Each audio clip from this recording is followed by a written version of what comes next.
welcome back to Cape Breton Diver Guide. I'm sorry, let me change that. It's Cape Breton Diver. I'm thinking of last year. My name is Mark Blutot from Nervous Wreck Dive Club, and this fellow here with the new prescription is... I'm Ted Jardine, instructor expert at it. Sorry about that. You're so comfortable with it, see? Ted Jardine, instructor at Scuba Tech, and I'm just showing off because I got a new mask and you don't. I was talking about on our tech talks and equipment stuff like that, for those of you that have been following the show, about new stuff. And I always think I have the newest, latest, whatever, and then they come out with something else. So I just got this one, Mark. You've seen it before. It's an Ocean Master mask. Nice thing about it, it has something called a Q-strap, which is actually really easy to put on and take off, as you could see just a second ago. And the other thing about it, most people don't notice, is it has the world's smallest purge. Right there, there's a little purge unit. That comes off so you can clean it, see? Okay. Really tiny purge, but it makes it a little easier to use. I like a purge for when we're doing underwater footage. You don't have a purge mask, do you? No, I don't. No, I don't. Actually, you couldn't get a purge mask with prescription lenses before. Now you can. This here, your prescription lenses might fit in this one too. No, the style of the glass is slightly different. All right. Slightly different. And it has a, I love this snorkel. It has a really nice, comfortable mouthpiece here. As you can see, it's a dry snorkel, the clip on it, everything about this thing, I just love it. It has, let's see, I'll take it from scratch and show you some of the stuff on this snorkel, because you haven't seen this before. You might as well turn this into the latest, all right? Sure. It has a dry head on it here, all right, as you can see, sort of a deflector. What we also have here is the easiest clip in the world for attaching your mask to your snorkel. You just push on the trigger there, slip it in place, and that's it. Isn't that simple? Great. And it has the Q-strap, which is easy to tighten up and very easy to loosen off. 4 windows with a purge, high-vis color. Even the mouthpiece on the snorkel is different, Mark, as you can see here.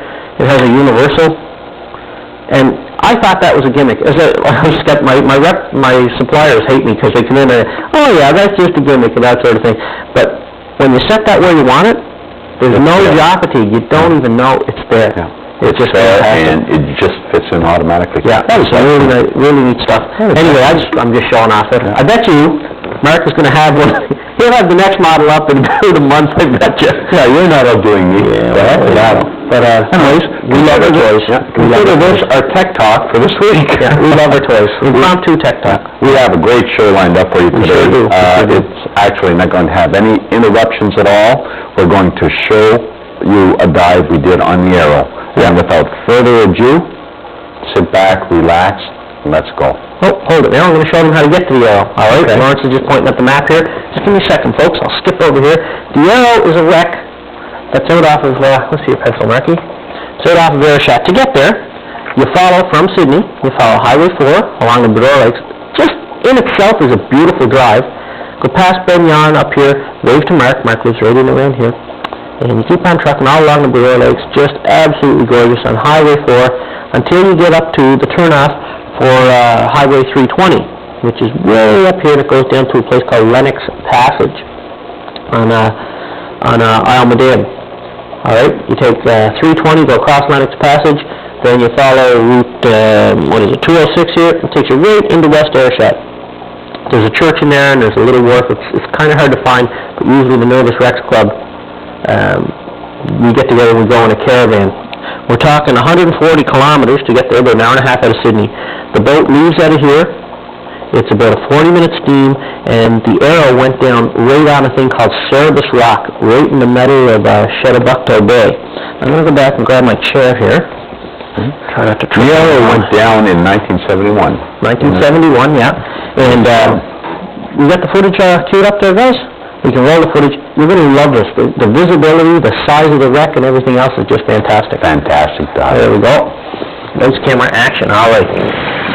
Right off the bat, when you drop down on the Arrow, there is a mooring on it, which means it's a permanently affixed rope with a float on it, and you steam out to that and tie the boat up to it. And the last 3 years in a row that I went to the Arrow, either we got there and there was already another boat full of divers on it, or we were the first ones there and another boat full of divers joined us while we were there. It's a very popular dive site. People come from far and wide to dive on this unintentional artificial reef. That's right. The other thing is, the arrow is in two sections. And the section we're diving on today is This is the stern section, Mark, stern where section. the propeller and the rudder and all that work. Basically what happened was, the arrow is a 700-ish foot, and I know I'm not exactly dead on all the time with this stuff. I enjoy the dive more than the history, I guess. The arrow is 700-plus foot shipwreck, and it was an oil tanker full of oil when it hit Cerebus Rock. beautiful If shot. you picture 100, oh yeah, I got some wicked footage on this thing. If you picture 100 feet deep water, picture a rock jutting straight up from the bottom, just like a fence post, a giant pillar, and it stops just below the surface. All right? Now, there are markers around there. The Coast Guard has markers around it, but for whatever reason, the skipper cracked it right onto Cerebus Rock. It split the ship literally in two. One half sunk right beside the rock, and the other half drifted a little bit away from the rock and sunk. So you have two very distinct dives. The stern section is by far the largest section. This ship is roughly the size of the Civic Center. You come down to Scuba Tech, Civic Center is right across the street in the Escalator. That's how big this wreck is. It's huge. This is At one this of... particular point, we are not entering the wreck. This is just a camera inside the porthole. Yeah, I tried to show the folks, inside of these wrecks, even on a bright sunny day, which this was, you can see it's very low visibility inside of there. And you can see some of our other friends there. That would be Angela Bartlett. Don Flood was with us there. He's the chief in Albert Bridge, also a member of our dive team. Who else? Palmer Thicker. A few others. Were you there? You weren't there? No, I wasn't there on that particular dive. But look at that. We're on the side of the ship there. This was... How many feet of water are still below you? Below us, there's a good 40 feet straight down. We're only at about 60 feet there, okay? The sea life on this, the plant life, you gotta figure, this thing's only been down there 25 years. That's right. And look at it, it's just this huge ecosystem. And the bottom here, the bottom of this part of Shuttabucto Bay is pretty dead, really. There's not much relief to it, it's fairly flat. And you can see the deck space here, the ladders, it's something, folks, it's hard to describe. If you're into other sports, like if you're into, say, downhill skiing, and someone says, what's it feel like to ski there? It's Hard to describe. Can't define it. And this is the thing, this type of a day is a thing divers dream about. The visibility to this day was fantastic. Yeah. I was a dive master this day, and it was just wonderful. There were about 6 or 8 of us there, mostly from the Nervous Wrecks. Few people not familiar. Johannes Strum was a skipper. He has a beautiful big boat, big diesel, and nice and comfortable. He has a beautiful ladder for getting back on. We'll do back roll off. Linda Donovan was there that day too, and Glenn Fricker. So they were not the pilots. We were in wetsuits. Beautiful, warm water temperature. On this day was in the high 40s, low 50s. But look at this, the finger sponges, Lawrence loves this. The marine life and the, is fantastic. Yes. Oh yeah, big finger sponges, the fish everywhere. They come right up to your mask. You flash lights on this stuff, and the colors you are unimaginable. Unfortunately, Mark, and we're going to be mentioning in the future Instructor or Tech Talk, it's been pirated quite a bit. Those portholes should have portholes in them. They are literally portholes now. And a lot of those portholes are sitting in people's basements, probably collecting dust, when they could be on the wreck being enjoyed by people. That's right.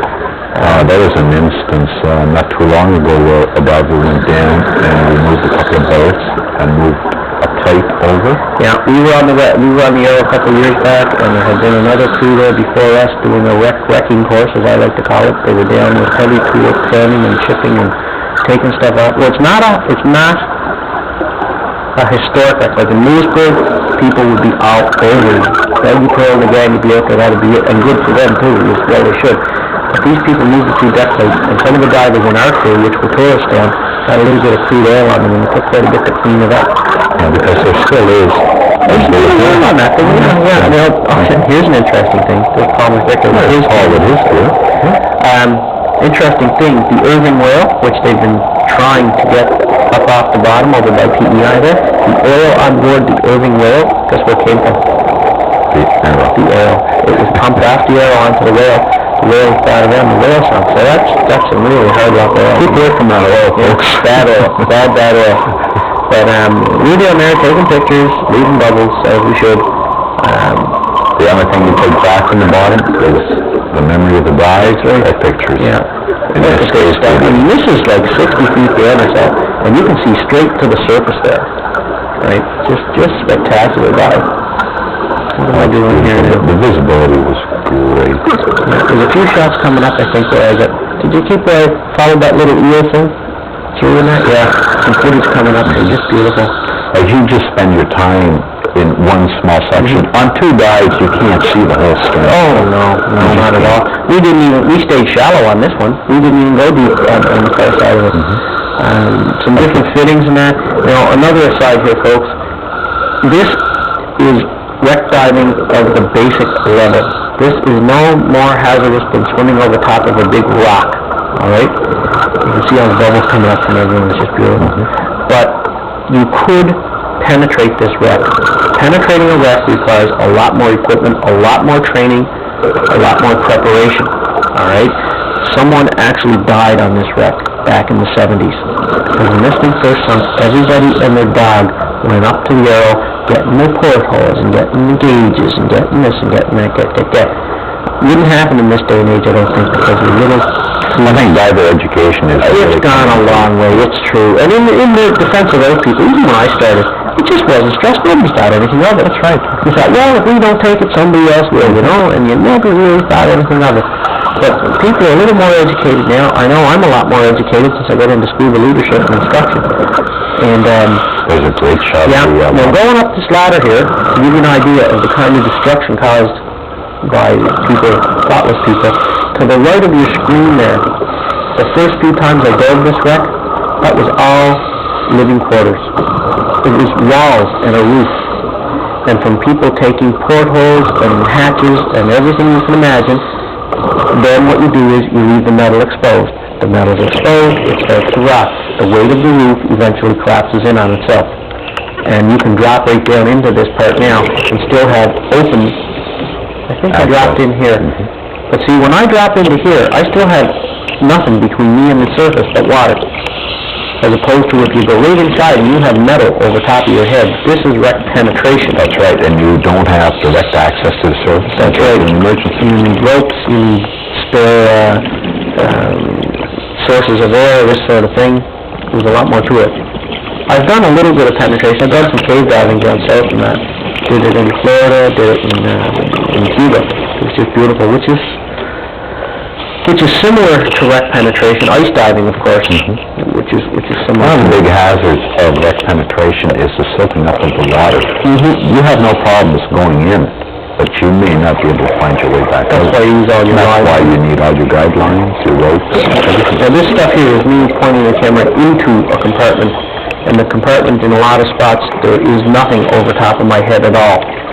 But very quickly, you can see how it's starting to get a little siltier here than it was. This is an extremely clear day.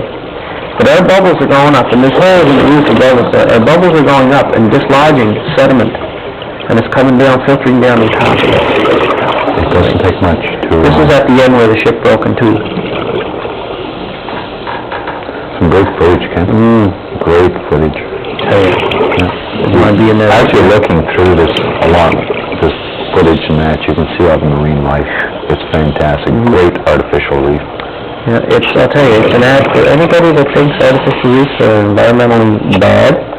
If they're cleaned and properly put down, just like the Saguenay, which we're going to have in an upcoming show, they can be a real boon to tourism and to divers for fun, but also they're good environmentally. Oh, most definitely. Yeah, most definitely. At this wreck, I've been to it every year for the last number of years. How many times have you been on it? I've been on it just once. Once, so we'll get on it this year for sure. Last year, with your problems, I didn't do half as much diving as I would like to. Yeah, you can see there I'm not wearing any gloves, so the water must be in the 50s. It's got to be in the 50s anyway. But it can be real warm in other parts of Cape Breton, and out there in the middle of that bay, it can be bloody cold, especially with the deck. Different types of currents. Yeah, that's right. That's right. It's so enjoyable when you're swimming through on this raft and through the vegetation, through the marine life and that. You imagine yourself being weightless in the environment, and you're just kind of floating along and journeying, and you have, the fish don't run away or swim away from you, because as far as they're concerned, you're just another type of fish coming through. You're just a part of it all. And this, and going through the vegetation, it's like going through a garden. yeah. You see the camera, stuff will be in focus and that out of focus. We have the light coming through the windows and the doors, plus the silk. The poor computer brain inside of that camera is trying to keep up, and it'll decide, and every so often you see the focus go real sharp, real fast, the camera has locked onto something, and just, there, see, it just went out. Yeah. I mean, I wish I could take everybody, you know? People say, I'm just going to the course, a couple $100, whatever, I can take the course, but if I could, I think I would just have all the stuff there, and run everything for free, and take everybody, you know, like I won 649 or something.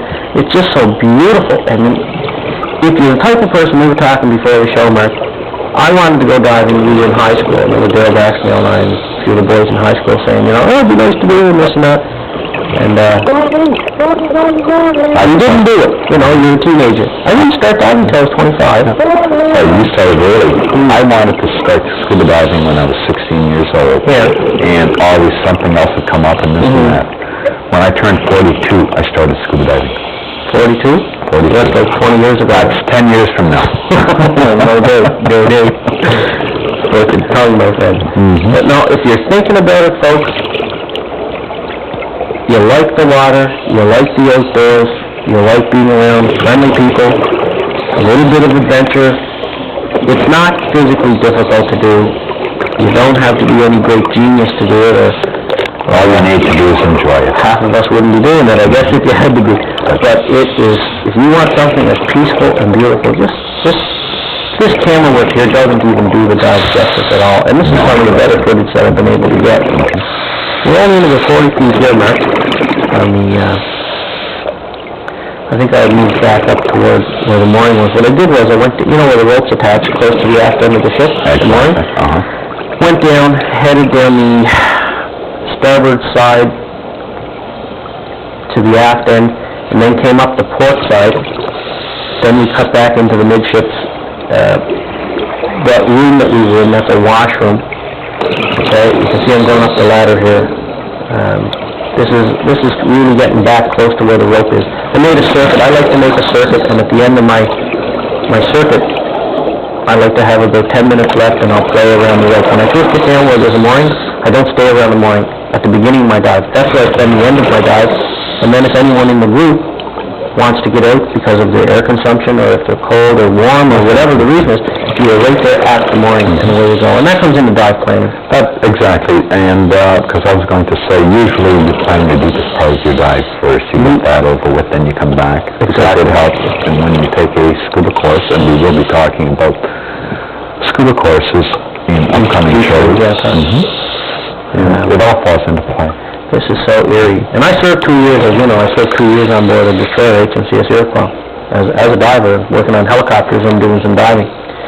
And if you have served on a ship and been to sea in ships, and you understand the size of these vessels and the power of them and what they're capable of, then to see one laying here, you know, it's extremely awe-inspiring. It's humbling. It's very humbling. I often think of the history of the ship just before I do the dive, and think back, okay, people worked on this. This is actually a business.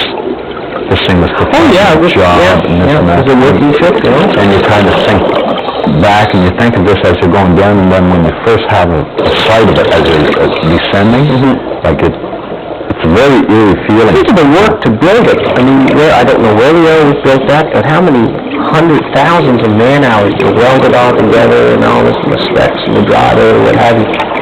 And there she sits, and we're the only ones who can get near it now. That's right. Scuba divers are the only ones. Yeah. And through the help of video, we can, other people can also share it. There it is. Now, I don't know what that is. It's a little wheel of some kind. I think I picked them up again a little bit later. Last year, Mark, I'll tell you. Last year was micro year for me. I get into the real close-up stuff, and everyone always looks at the big stuff. There I am on one of the biggest wrecks, well, the biggest wreck in Eastern Canada, except for the Saguenay now, I guess. And what I'm doing, I'm chasing something that's only a couple inches long. But if you don't look at that stuff, there it is, in the upper right-hand corner of your screen, folks. Gone. The quantity of marine life, the different species that are on there are phenomenal. They're unreal. Here's the side of the vessel here with all the anemones and the different corals and sponges and stuff. Oh, man. Great footage. Just showing this is one thing, but actually being multiply this by 100. I can't wait for the season. We're going to have so much fun in Cuba. We're going to have a ball. That's right. That's not too far away. That's a month away. From the date we're shooting this, Mark and I are going to Cuba. But look at that stuff. And then once we come back, this is what I'm getting into. This is great. There's some great shots. This is on the side, don't forget, this is on the side of the vessel, which would be equivalent to like the wall of a building, the outer wall of the building. It's approximately 50 feet of wall there. Yeah. Oh, it's huge. It's just huge. And it's totally covered in life now. Totally covered. Great footage. This reminds me of a dive we did down in Cozumel last year. The dive we did on the wall? Yeah, on the Santa Rosa wall. Yeah. We have world-class scuba diving. I've been saying it from day one, and I'm still saying it. Because the marine life is different, but the basics are the same. Yep. When we come back to the studio, folks, we're going to show you the propeller off of the Arrow. That's right. That's right. We managed to get it inside the studio. The propeller, I promise you, this is not a joke. We have the actual propeller off of the Arrow. And here it is, right there. There it is. This is a propeller, you must agree, and it did come off of the Arrow. Mike Bennett and his buddy found it on September 26th, 1993. And I think we're going to get a little close-up of it here, are we guys? Give you an idea how big it is. Now, the story, obviously, this is not the propeller that powered the Arrow. I mean, we didn't pretend that it was. But when the guys found this thing, it was sitting on the deck of the Arrow next to the rope. Obviously, Mark, somebody with a little 0.5 horsepower electric trolling motor for maybe possibly one of the dive boats that was out there had a chase boat, and you would have a very small motor that would use a propeller like this. But it is a propeller from the Arrow. It's just off of the Arrow. It was sitting on the Arrow. That's a good one. Just not to confuse people about leaving things on the ship and that. Yeah, that's right. That's right. But the boys couldn't help themselves there. Well, folks, the next 3 shows coming up, I hope you enjoyed that footage on the Arrow, and we're going to revisit it, especially Lawrence seems to like that one a lot. And if he gets certified this year, and maybe even our production manager is going to take a scuba course, and with a little bit of luck, we're going to have him diving on this wreck. On the Arrow. Yeah. Depending on how good the focus and the framing of the shots are. That's right. We're going to judge his footage taking. Yeah, so there. But it's the next 4 shows we have are all wreck shows. Wreck shows, yeah. We have this one here, the Arrow. Then the next show we're doing is we're back to the Celeb again in Lewisburg. Now, if you've seen it before and you thought, we weren't really happy with the footage enjoy this one. The next footage was a day similar to this for visibility. The visibility was super, and also the wreck is gridded off. And you'll be surprised at some of the other pre-information we're going to show you. Yeah, we have some really neat footage of that. Then we go to a wreck called the Clare Lily. Yeah, we do a little traveling. We come off of Cape Breton Island and we go down to Halifax. Yeah, we had a bunch of club members, and I think that was the 4th sea hunt in a row that I dive mastered Underwater Council Sea Hours. The day before the sea. Yeah, they had this big treasure hunt. It's similar to our Go for Gold that the Nerdist Rex Club holds, and our Go for Gold is held in the last weekend of July or first weekend of August, whichever. And the last in July. weekend in July. And we gave away 100 and some prizes, 120 prizes to 105 divers last year, so a few people got 2 prizes. But to see 105 people fully dressed in scuba going in the water is pretty wild, I'll tell you that. Yeah, it's pretty scary. But we were up there, so we had to go up. I've been the dive master for the big sea hunt now for 6 years in a row, and so we did a dive the day before it. The Clara Lily was an ammunition ship. The footage is very clear. There's a lot of sea life. It was the second or third dive that we ever did with the video system. That's right. And, And actually a practice dive that turned out quite well. Yeah, and the footage turned out well, and we were revisiting, saying, what's another show we can do? So that's one. And the show after that, you folks are going to love it. HMCS Saguenay, 360-ish foot destroyer, all right, Canadian Armed Forces destroyer. When I served on Iroquois, Saguenay was still in service. We went on exercises together. I dove underneath Saguenay during part of my basic dive course when it was still a serviceable, It should be an interesting dive for that. And we got an awful lot of footage of that, folks, and we think you're really going to enjoy it. If you have any dive sites you'd like to see done, or some tech talks and stuff, anything at all, there's an address and phone number. You can call Scuba Tech, get in touch with the studio here, Table 10 Seaside, and we gladly welcome any questions, comments, what have you that you have. But We very much want to... we like listening to it. We want to hear. We get person to person in the public, people going up, oh, I saw the show, love it, this and that. Breton Education Center, hi kids, they were really friendly to me. I was out there for career day for them, had a great time. You must have had your mask pins and snorkel on. I had them there, I didn't have them on. They said, where's the bald-headed guy that does the show with you? That's what they were saying from me. He left. Yeah, that's my brother. That's your evil twin between your brother and me, back. Yeah. But anyway, folks, until next time, I'm Ken Jardine, instructor at Scuba Tech. And I'm Mark Blutot from the Nervous Wreck. Safe diving, and we'll catch you next time on the Cape Breton Diver.